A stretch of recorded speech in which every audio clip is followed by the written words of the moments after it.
The debate stage is not the only place McSally and Kelly have squared off. In one of the most expensive Senate races in the nation, the two are advertising heavily.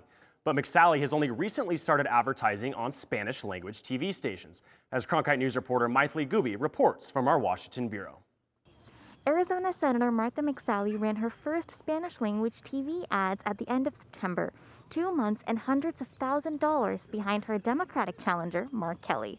It's a little late, frankly, because the Hispanic vote is the largest minority group population as a voter segment. However, you have to put in more time.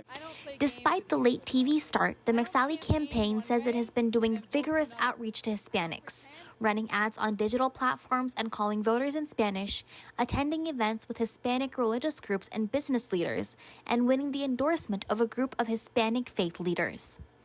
Political scientist Lisa Magana says that while TV ads are one way to reach Hispanic voters, they're not the only way. What we've seen has been really successful are grassroots organizing and targeting Latino voters, getting them registered. So we know that if you register and you keep on focusing on this group, which we haven't been, right, that has been really effective. And that's what we've seen in Arizona. In the past 2 weeks, McSally spent about $100,000 on her Spanish TV ads, according to reports to the Federal Communications Commission.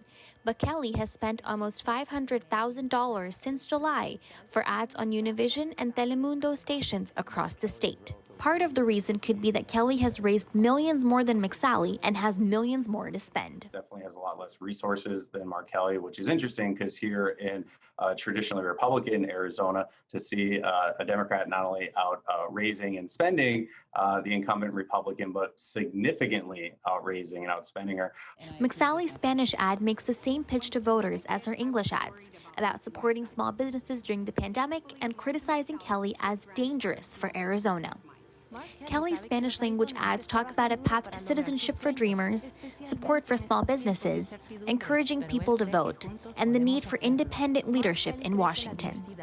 Magana says Kelly's messaging might be more effective with Latino voters. I've heard the ones for Mark Kelly. And again, very moderate. I think, again, smartly playing to constituents in Arizona. McSally did not appear to run Spanish ads in her 2018 campaign, according to FCC filings, but Latino voters are getting more attention from all quarters these days, Magana says. We know that voter registration for these Latinos in Arizona have been going up 100%, just incredible turnout. We know that part of it is because of more outreach that we hadn't seen before in the Latino community. But Noble wonders if McSally's ads will be too little, too late. I mean, when you're doing this, 2 weeks before ballots get dropped in the mail, I think it kind of seems, if from their point of view, it's more, where were you 6 months ago or 2 years ago, communicating with them. So I think with this push late on, it doesn't make a lot of sense. Kelly does not appear to be easing up.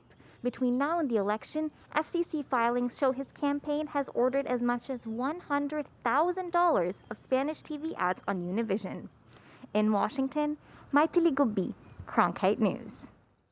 In their last reports with the Federal Election Commission in June, McSally and Kelly reported raising a whopping $76 million, when Kelly reported raising $46 million to McSally's $30 million.